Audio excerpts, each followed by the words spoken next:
శంకరాచార్యులు వారు అన్నారు, అలభ్యాం బ్రహ్మాద్యైహి. ఈ ఆనందం ఉన్నదే ఇది చతుర్ముఖ బ్రహ్మకి కూడా దక్కేది కాదు అని. అలభ్యాం బ్రహ్మాద్యైహి ముదమనుభవిష్యామి హృదయే. అటువంటి ఆనందము నా హృదయమునందు నేనిప్పుడు అనుభవిస్తాను అని అడిగారు. అంటే శంకరాచార్యుల వారు అనుభవించలేదనే దాని అర్థం.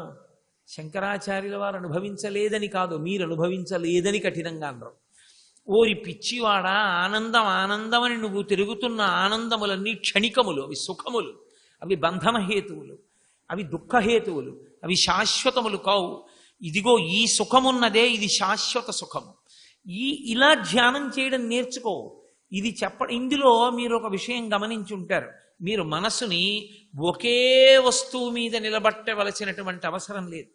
పైగా మీకు ఆధార శ్లోకం ఒకటి ఉంది. మీరు ఎలా చూడాలి, ఎలా పట్టుకోవాలి అదేం లేదు. పక్కన కూర్చుని గురువుగారు మెల్లగా పరమశివుని యొక్క పాదములు పాదపీఠం మీద ఉన్నాయి. నువ్వు దగ్గరగా వెళ్ళి కూర్చున్నావు, తదేకంగా చూశావు, పరమ సంతోషంతో నమస్కారం చేశావు, 2 చేతులు చాపావు, ఆయన పాదములు ఎత్తి నీ చేతుల్లో పెట్టారు. నువ్వు స్పర్శ సుఖాన్ని అనుభవిస్తున్నావు. ఎంత ఆనందంగా ఉందో! అలా గురువుగారు చెప్తున్నప్పుడు నువ్వు ధ్యానం చేస్తూ ఉంటే ఎలా ఉంటుందో చాలా తక్కువ కంఠంతో చెప్తారు. మొదట్లో చెప్తే దాన్ని బట్టి కందులు మూసుకుని అనుభవిస్తారు. గురువుకి తెలుసు ఏ స్థాయిలో అతను బాగా అనుభవిస్తున్నాడు. అప్పుడు గురువుగారు కూడా మాట్లాడరు, కాసేపు అలా ఊరుకుంటారు. ఊరుకుని తరువాత మాట చెప్తారు. ఇది బ్రహ్మగారికి కూడా లభ్యమయ్యే సుఖము కాదు. అప్పుడు మళ్ళీ అందులోంచి బయటికి వస్తారు. ఇది శంకరాచార్యుల వారు చేసిన అద్భుత ప్రయోగం ఏమిటంటే, అసలు ధ్యానం అంటే ఏమిటో తెలియని వాడికి ప్రారంభంలో అసలు మనసుని ఏకాగ్రం చేసి నిలబెట్టడం చేత కాని వాడికి కొద్దిగా మనసు కదలడానికి అవకాశం ఇస్తూ, కదలడానికి అవకాశం ఇచ్చాం కదా అని చెప్పి పట్టుకోవలసిన వస్తువు నుంచి ఒక్క క్షణం కూడా జారిపోకుండా కదలికల యందు బాగా దగ్గరగా కదులుతూ ఇంకా పెనవేసుకుపోయేటట్టుగా ఇచ్చారు. ఈ కదలికలలో ఏదో ఒక కదలిక దగ్గర ఏదో ఒకనాడు నువ్వు ఆ పై కదలికని ఆశించకుండా నిలబడిపోతావు. అందుకే అసలు ఆ శ్లోకం చదివేటప్పుడు అలా ఉంటుంది. అందుకే శంకరాచార్యుల వారి రచన అంటే అలా ఉంటుంది. ఇప్పుడు అన్ని శ్లోకాలు శివానంద లహరిలో అలా ఉండవు. కళాభ్యాం చూడాలంకృత శిశికళాభ్యాం నిజతప ఫలాభ్యాం భక్తేషు ప్రకటిత ఫలాభ్యాం భవతు మే శివాభ్యాం అస్తోకత్రిభువన శివాభ్యాం హృది పునర్భవాభ్యాం ఆనందస్ఫురదనుభవాభ్యాం నతిరియం అన్నాను అనుకోండి, మీరు దాని మీద ధ్యానం చేయడం కష్టం, కుదరదు మీకు. అలాగా అదే నేను కదా వా త్వాం దృష్ట్వా గిరిశతవ భవ్యాంఘ్రియుగళం అన్నాను అనుకోండి, ఆ మొదటి పాదం మీరు ధ్యానం చేసేయచ్చు. ఎక్కడికక్కడికి తర్వాత పాదం జ్ఞాపకం రాలేదని మీకేం బెంగలేదు. శంకరాచార్యుల వారే పక్కన కూర్చుని మీతో ధ్యానం చేయిస్తే ఎలా ఉంటుందో శంకరుల యొక్క శ్లోకము కాలగతికి నిలబడిపోయి అలాగే ఉంటుంది. అలా వారు ధ్యానం చేయిస్తారు. ఇది ధ్యానమునందు ప్రాథమిక దశ. అంటే కదలడం అలవాటైపోయిన మనసుని అసలు నియంత్రించేయకుండా కొంచెం కదలడానికి అవకాశం ఇస్తారు. ఇప్పుడు మీరు ఈ శ్లోకం పట్టుకుని ప్రతిరోజు ధ్యానం చేశారనుకోండి, అది చాలు. మనసుకున్న లక్షణం ఏమిటంటే తనలోనే ఉన్నటువంటి ఆనందాన్ని తాను అనుభూతి చెంది అందులో మునిగిపోయి ఆ మత్తులో అలా ఉండిపోతాను అనుకున్నారనుకోండి, ఇప్పుడు ఇంద్రియములను వాడరు, ఇంద్రియములను వెనక్కి తీసేస్తారు. అంటే ఇప్పుడు ఇంద్రియములు ఏమైనా చెప్పినా కూడా మనసు పుచ్చుకోదు. ఇది ఎలా ఉంటుంది అంటే, రామకృష్ణ పరమహంస ఒక ఉపమానం చెప్తారు. ఒక వ్యక్తి చేపని పట్టుకుంటున్నాడు. చేపని పట్టుకునేవాడు వల వేయడం కాదు, పూర్వం ఒక కర్ర పెట్టి ఆ కర్రకు ఒక తాడు కట్టేవారు. ఆ తాడు అడుగున ఒక సూది ఉంటుంది, దాన్ని ఇలా వంచి ఉంటుంది, ఇలా యు ఇంగ్లీష్లో ఎలా ఉంటుందో అలా ఉంటుంది సూది. దానికి అగ్గిపెట్టెలో వానపాములు పెట్టి పట్టుకెడతారు. పట్టుకెళ్ళి బ్లేడుతో దాన్ని ముక్క కోసి ఆ సూదికి ఎక్కిస్తారు. ఎక్కిస్తే సూది కనపడదు, వానపామే కనపడుతుంది, ఆ వానపాము ముక్క కనపడుతుంది. ఇప్పుడు సూది వానపాము యొక్క బరువుకి అది లోపలికి దిగుతుంది. నీటి మీద ఒక పేకబెత్తం ముక్క ఒకటి కడతారు, అది తేలుతూ ఉంటుంది. ఈ లోపల ఉన్నటువంటి సూది ఇలా ఉండి వానపాం తగిలించింది కదా, ఈ ఆ గేలం వేసిన వ్యక్తి అలాగే కర్ర పట్టుకుని చూస్తూ ఉంటాడు. ఎందుకు చూస్తూ ఉంటాడంటే పేకబెత్తం నీటి మీద తేలుతున్నంతసేపు అలాగే కూర్చుంటాడు. చేప వస్తుంది నీళ్లలో, వచ్చి ఈ వానపామును చూస్తుంది. దానిలో సూది ఉందని దానికి తెలియక ఇది వానపాము కొరుకుదాం అనుకుని నోరు తెరిచి దాన్ని కొరుకుతుంది. కొరకగానే సూది దాని నోట్లోకి దిగిపోతుంది. దిగిపోగానే దానికి బాధ కలిగి నీటిలో ఇలా గిలగిల్లాడుతుంది. ఈ పేకబెత్తం ములిగి ఇలా కొట్టుకుంటుంది. కొట్టుకోగానే గేలాన్ని చేప పట్టుకుందని గుర్తు. అది విడిపించుకునే లోపల ఇతను ఏం చేస్తాడంటే ఆ కర్రని ఇలా అంటాడు. అంటే తాటితో పాటు చేప కూడా వచ్చి భూమి మీద పడుతుంది. చేపకి నీరు ప్రాణం చేయబెడితే భయపడుతుంది, పైకి తీస్తే చచ్చిపోతుంది. అది ఇలా కొట్టుకుంటుంది. కొట్టుకున్న తర్వాత దాన్ని పట్టుకుని ఆ సూది నుంచి విడిపించేసి బుట్టలో పడేసుకుంటాడు. ఆ బుట్టలో ఏదో కాసేపు ఎగురుతుంది చచ్చిపోతుంది. అది ఆ పేకబెత్తం కదలడం కోసం చూస్తుంటాడు అలా. అది ఇలా పెట్టి గేలాన్ని పక్క వాళ్ళతో కబుర్లు చెప్పుకుంటూ ఇటు తిరిగి కూర్చున్నాడు అనుకోండి, ఆ పేకబెత్తం ఇలా గిలగిలగిలగిలాడినా ఆ చేప పడినా వీడు ఊరుకున్నాడు అనుకోండి, అది ఆ సూది నుంచి నోరు విడిపించుకుని వెళ్ళిపోతుంది. అందుకని దాని మీదే దృష్టి పెడతాడు. అది కూడా ధ్యానమే. అత్యంత ఏకాగ్రతతో చూస్తుంటాడు ఆ పేకబెత్తాన్ని. చూస్తుంటే ఒక ఆయన పక్క నుంచి వచ్చాడు, బెనర్జీ గారు ఇల్లు ఎక్కడండి అన్నాడు. ఆయన ఏం చెప్పలేదు, అలాగే చూస్తున్నాడు. బెనర్జీ గారు ఇల్లు ఎక్కడండి అన్నాడు ఇలా ముట్టుకుని. ఏమీ అనలేదు. కాసేపు ఆగి 10 మాటలు అడిగి ఆయనకి చిరాకు వచ్చి వెళ్ళిపోయాడు. వెళ్ళిపోతే ఇతను చూశాడు, పేకబెత్తం కదిలింది. ఇలా అన్నాడు. చేప పడిపోయింది, బుట్టలో పడేసుకుని అతను అంత దూరం వెళ్ళిపోయాడు. ఏమో ఇలా రా అన్నాడు. అతను తిరిగి వచ్చాడు. ఏమడిగావు నన్ను అన్నాడు. అతనికి ఒళ్ళు మండింది. 10 మాటలు అడిగాను బెనర్జీ గారు ఇల్లు ఎక్కడని. ఇప్పుడు మళ్ళీ వెనక్కి పిలిచి ఏమడిగావని అడుగుతావేంటి అన్నాడు. అంటే నువ్వు పక్కన నించున్నావని నాకు అర్థమైంది, కానీ ఏదో అన్నావు, నా చెవిలోకి వెళ్ళలేదు. ఎందుకో తెలుసా? చెవికి వినడం స్వభావం కాబట్టి ఏదో అన్నావని, ఏదో శబ్దం వినపడింది, కానీ అది ఏమడిగావో ఏమిటో నా మనసు గ్రహించలేదు. కారణం ఏంటంటే పేకబెత్త నీటి మీద కదిలేటప్పటికీ నేను కర్ర పైకెత్తాలి, అందుకని నా దృష్టి అక్కడుంది.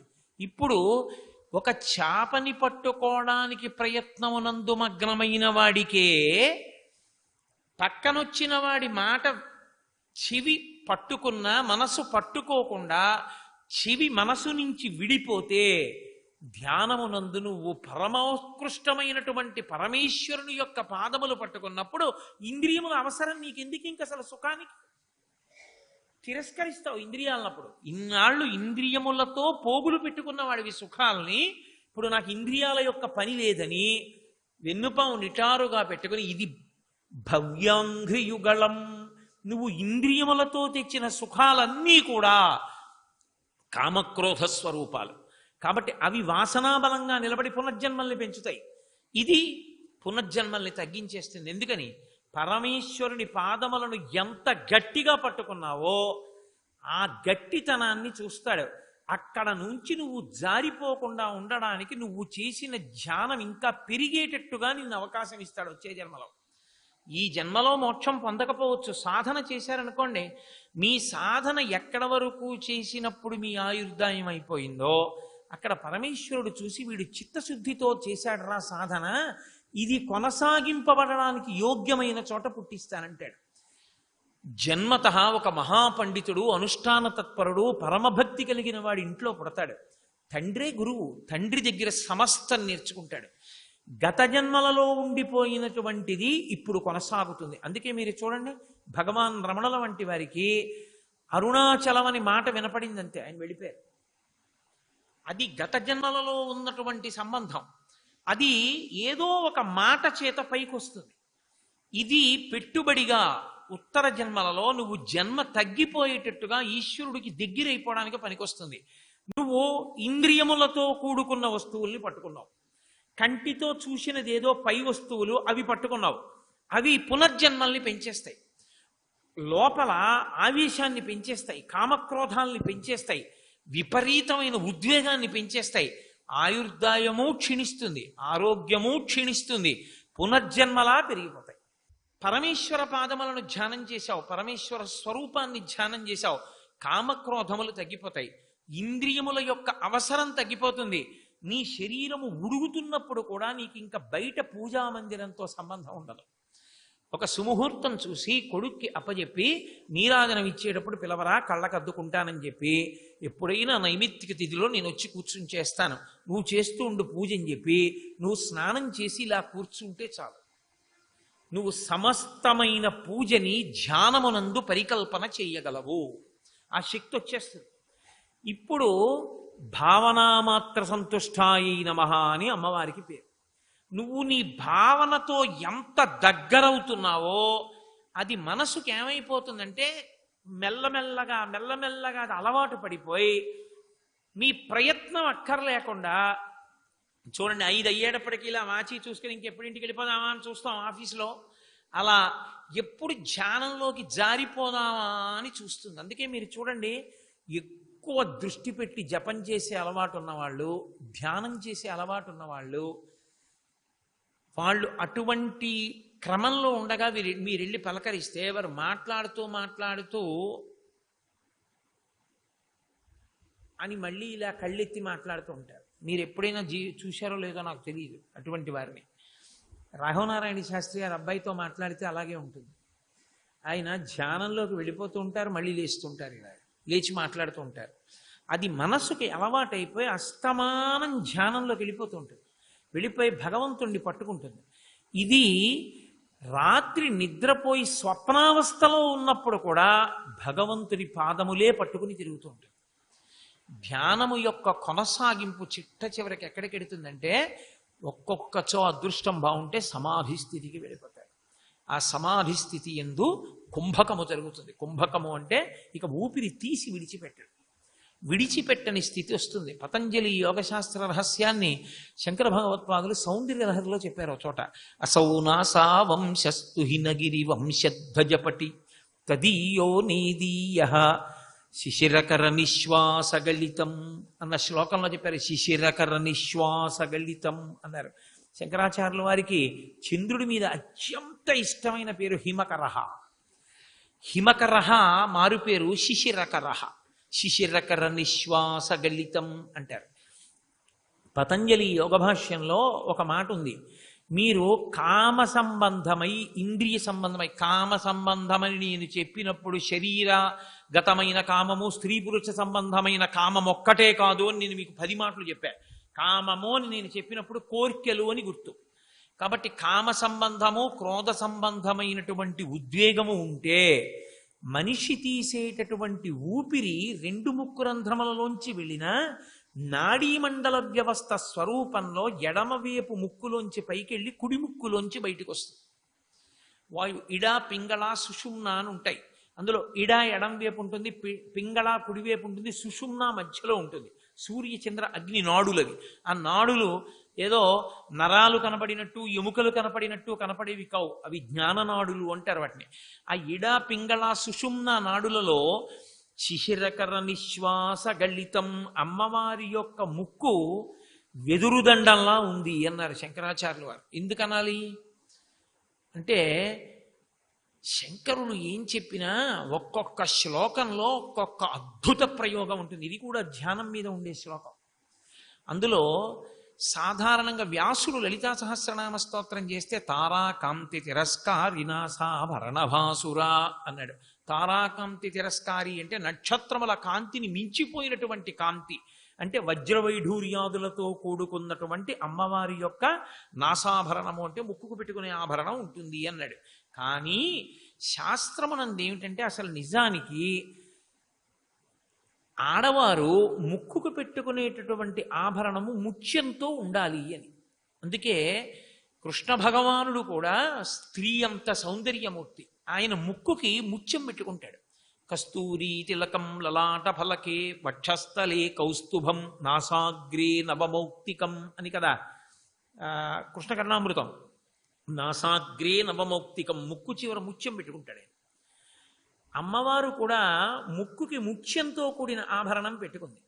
శంకరాచార్యుల వారు అమ్మవారి యొక్క ముక్కుని వెదురుదండంతో పోల్చారు. ఎందుకని అంటే, ముత్యాలు పుట్టేటటువంటి స్థానాలు 4 ఉన్నాయి అని చెప్తారు ప్రపంచంలో. మొట్టమొదటిది సముద్రం. స్వాతి చినుకు పడినప్పుడు ఆ ముత్యపు చిప్ప తెరుచుకుని ఉండి మూసుకుంటుంది నిస్సు. అందుకే చిట్టి ముత్యం పుట్టె సీత కడుపున్న స్వాతివానలు కురిసే సముద్రాల కొరకు అంటారు. ముత్యం ముత్తు అన్న మాట తమిళనాడులో పెట్టుకుంటారు. ముత్యం అని కొడుకు పేరు ముత్తు సుబ్రహ్మణ్యం అని పెట్టుకుంటారంటే ముత్యం లాంటి సుబ్రహ్మణ్యం అని. స్వాతివానలు కురిసే సముద్రాల కొరకు, సముద్రం ముత్యానికి ఒక స్థానం. అలాగే వెదురుగడ, ఒక జాతి వెదురుగడలలో ముత్యాలు దొరుకుతాయి. మూడవది ఏనుగు యొక్క కుంభస్థలం. ఏనుగు యొక్క కుంభస్థలాన్ని చీల్చినప్పుడు కొన్ని ఉత్తమ జాతి ఏనుగుల కుంభస్థలాల్లో ముత్యాలు ఉంటాయని. అందుకే తిక్కన గారు శాతనఖగ్రఖండితల సన్మజ కుంజర కుంభముక్త ముక్తాతత శైల అంటాడు మహాభారతంలో. ఆ సింహం వచ్చి ఏనుగు యొక్క కుంభస్థలం మీద కొట్టినప్పుడు ముత్యాలు చిందరవందరవుతాయి. గజాసుర సంహారం చేసి పరమేశ్వరుడు ఆ గజాసురుడి కుంభస్థలం మీద త్రిశూలంతో పొడిస్తే ముత్యాలు చల్లాచెదరయ్యాయి. అవన్నీ ఏరి దండగుచ్చి పార్వతీదేవి మెళ్ళలో వేసేటాయి. కాబట్టి శివమహాపురాణాంతర్గతం అది. కాబట్టి ఏనుగు యొక్క కుంభస్థలంలో ముత్యాలు ఉంటాయి, వెదురుగడ యందు ముత్యాలు ఉంటాయి. కానీ ఆ ముత్యాలు బయటికి వచ్చేసాయంటే గుర్తు ఏమిటంటే వెదురుగడ పాడైపోయింది. ఇప్పుడు శంకరాచార్యులు వారు అమ్మవారి ముక్కుని వెదురుగడతో పోల్చారు. ముత్యాలు బయటకు వచ్చేసాయి అనుకోండి, అమ్మవారి ముక్కుకి పెట్టుకున్న ఆభరణం ముత్యం బయటికి వచ్చేసింది అన్నారనుకోండి, ఇప్పుడు వెదురుగడ ఏమైపోయినట్టు? అమంగళకరం కదా. మరి ఇప్పుడు ఎలా మరి సిద్ధించడం? అది శంకరాచార్యుల వారి ప్రజ్ఞ అంటే. అందుకే పిల్లలు పుట్టని వాళ్ళు ఈ శ్లోకాన్ని ధ్యానం చేస్తారు అని చదివాను నేను. ఈ శ్లోకాన్ని ఎందుకు ధ్యానం చేస్తారంటే అమ్మవారు ఊపిరిని పీల్చినప్పుడు ఆవిడ పరమ ప్రశాంతంగా ఉంటుంది. ఆవిడ ఎప్పుడూ దేని గురించి ఆలోచిస్తుంది అన్నారు. భువన భయభంగ వ్యసనిని అన్నారు సౌందర్యలహరిలో శంకరాచార్య వారు. ఆవిడ అయ్యయ్యో నా పిల్లలకి ఏమైనా బెంగుంటుందేమో అని వాళ్ళని రక్షించాలని పరమకారుణ్యమూర్తి అయి ఉంటుంది. అందుకని సాత్వికంగా ఉంటుంది. కామక్రోధముల ఉద్వేగం ఉండదు కాబట్టి కుడి ముక్కులోంచి వెళ్ళి ఎడం ముక్కులోంచి బయటికి వస్తుంది ఊపిరి. యోగమునందు ధ్యానమునందు తిరిగిపోతుంది. అప్పుడు ఇడానాడి నుండి బయటికి వస్తుంది. ఆ చంద్రనాడి, అది చంద్రనాడి సంబంధం కాబట్టి ఆ ఊపిరి బయటికి వచ్చేటప్పుట అమ్మవారి ముక్కు లోపలికి వెళ్ళిపోయిన ముత్యం ఆ ఊపిరితో బయటికి వస్తుంది. అసలు రహస్యం ఏంటంటే అమ్మవారి ఉచ్ఛ్వాస నిశ్వాసలు వేదము చదువుకున్నవాడు ముక్త పురుషుడు అవుతాడు, మోక్షాన్ని పొందుతాడు. ఇది చెప్పడానికి, ఇన్నిటిని ఏకకాలంలో చెప్పడానికి అసౌ నాసా వంశస్తు హినగిరి వంశధ్వజపటి తదీయో నేదీయ శిశిరకర నిశ్వాసగళితం అంటారు. ఆ ముత్యం బయటికి వచ్చి లోపలికి ఎడుతూ ఉంటుంది. ఆవిడ ఊపిరి వదిలిందనుకోండి బయటకు వస్తుంది కొంచెం తెల్లగా. ఆవిడ పీలుస్తోంది అనుకోండి మళ్ళీ ఆ ముత్యం కొంచెం లోపలికి ఎడుతుంది. ఆ ముక్కుకి పెట్టుకున్న ముత్యం లోపలికి బయటికి వస్తూ ఉంటుంది. అమ్మవారి ముక్కుని ధ్యానం చేసినప్పుడు ఆ ముత్యం బయటికి వచ్చి లోపలికి వెడుతున్నట్టుగా ధ్యానం చేస్తే ధ్యాన స్థితి యందు ఉండే రహస్యాన్ని శంకరుల శ్లోకంలో చెప్పారు. ఆ యోగమునందు ఇడానాడి గుండా ఊపిరి బయటికి వస్తుంది. ఇడానాడిని తగిలి ఊపిరి బయటికి వస్తే ఆయుర్దాయకారకం, యోగకారకం, మోక్షకారకం. వాడు ఈశ్వరుణ్ణి చేరిపోతాడు తొందరలో. అప్పుడు ముత్యం కనపడి లోపలికెడుతుంది. అదే మోక్షమునకు గుర్తు కాదు. బాహ్యంలో ముత్యం లాంటి కొడుకు పుడతాడు, మరో శంకర భగవత్పాదులు పుడతాడు కడుపున. కాబట్టి యోగపరమైనటువంటి రహస్యం ధ్యానంలో ఎలా ఉంటుందన్నదాన్ని కూడా శంకర భగవత్పాదులు చూపించారు. ఇది అలవాటైందనుకోండి ఆ ధ్యానమునందు కూర్చున్నవాడు మీకు కనపడతాడేమో కానీ ధ్యానమునందు అనుభవిస్తున్న ఆనందము మీకు తెలియదు, మీకు అర్థం కాదు. ఎందుకంటే ఇప్పుడు సినిమా చూస్తున్నవాడు ఉన్నాడు అనుకోండి, సినిమా చూస్తున్నవాడిని మీరు చూస్తున్నారనుకోండి, వాడు అన్నాడు అనుకోండి నాయకుడికి ఏదో ఇబ్బంది కలుగుతోంది, ఏదో భయానకమైన రసం నడుస్తోంది అంటున్నాడు అనుకోండి, ఏదో సంతోషకరంగా ఏదో హాస్యరసమో శృంగారమో నడుస్తోందని. వాడి ముఖాన్ని కన్నులని బట్టి వాడు ఏమనుభవిస్తున్నాడో చెప్పచ్చు. ఎందుకంటే కన్నులు నవరసాల్ని ప్రతిబింబిస్తాయి. శంకరులు అందుకే సౌందర్యలహరిలో నవరసాలు చెప్పాలంటే అమ్మవారి కళ్ళే చెప్పారు. శివే శృంగారార్ధ్ర తదిత రజనే కుత్సనపర సరోషా గంగాయాం గిరిశచరితే విస్మయవతి అంటూను. 9 రసాలు కళ్ళల్లో కనపడతాయి. అన్ని రసాలు అన్నిట్లో కనపడవు. నాకు కోపం వచ్చిందనుకోండి ఇలా అంటాను, అప్పుడు నేను కోపంలో ఉన్నానని తెలుస్తుంది. రౌద్రరసంలో ఉన్నాడు. నేను శాంతరసంలో ఉన్నాను అనుకోండి, చేతి వల్ల తెలియదు, కళ్ళల్లో తెలుస్తుంది శాంతరసం. 9 రసాలు కళ్ళల్లో తెలుస్తాయి. అందుకే అమ్మవారి కళ్ళ మీద సౌందర్యలహరిలో అన్ని శ్లోకాలు ఉంటాయి. అదే కారణం. మిగిలిన వాటి మీద అన్ని శ్లోకాలు ఉండవు. కాబట్టి మీరు ఒక వ్యక్తి ముఖాన్ని కన్నులను చూస్తే అతను ఏమనుభవిస్తున్నాడో చెప్పచ్చు.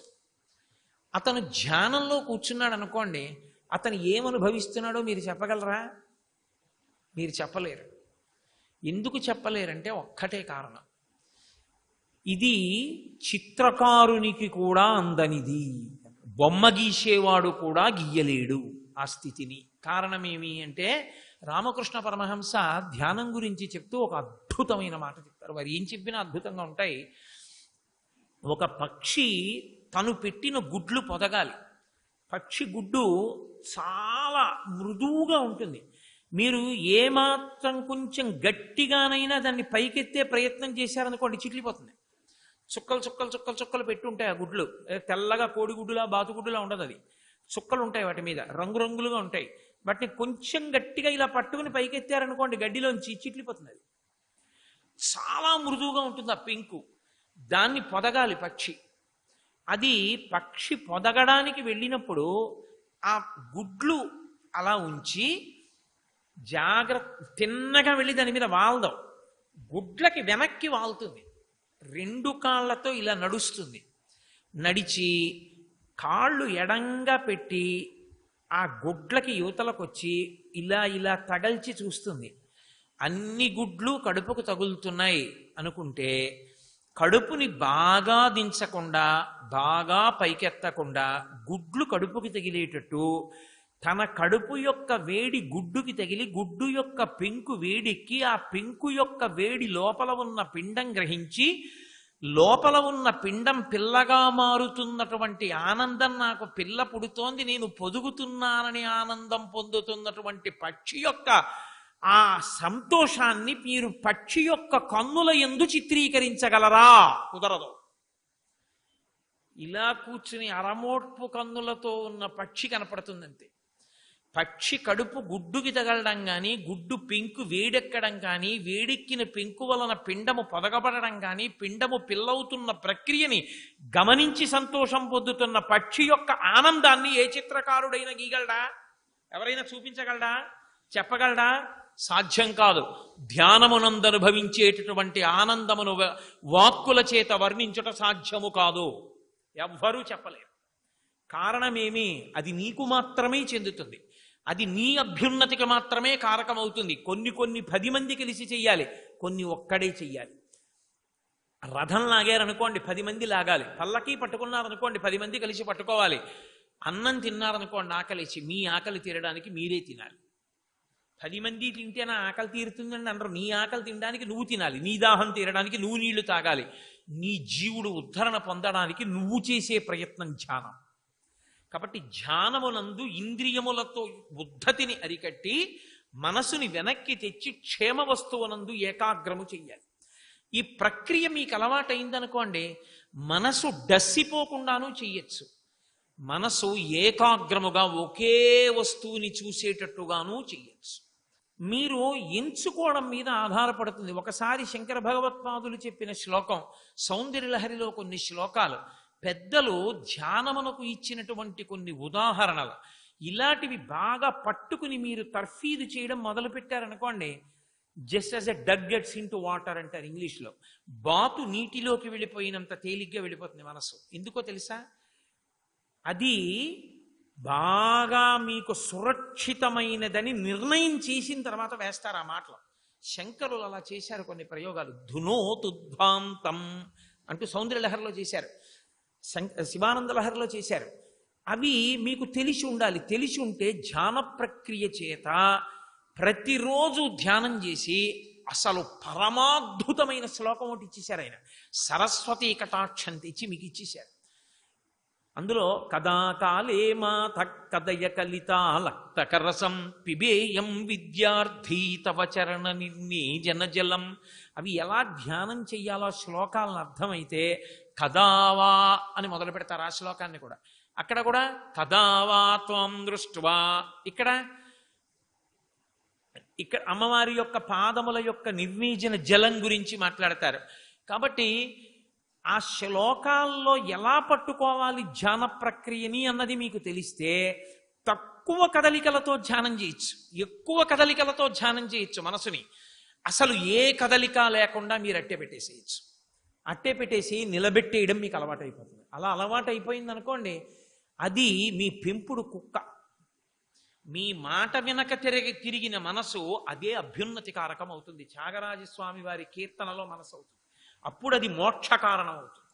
అది క్రమంగా ఏమైపోతుందంటే, సముద్రపు లోతు కనిపెట్టడానికి బయలుదేరినటువంటి ఉప్పు బొమ్మ సముద్రంలోనే కరిగిపోయినట్టు అడుక్కి వెళ్ళకముందే పరమేశ్వరుణ్ణి చేరుకోవడానికి, పరమేశ్వరుని యందు ఆనందానుభవాన్ని పొందడానికి అలవాటు పడిపోయిన మనసు క్రమక్రమంగా పరమేశ్వర పాదముల యందే ఆర్ద్రత పొంది కరిగిపోతుంది.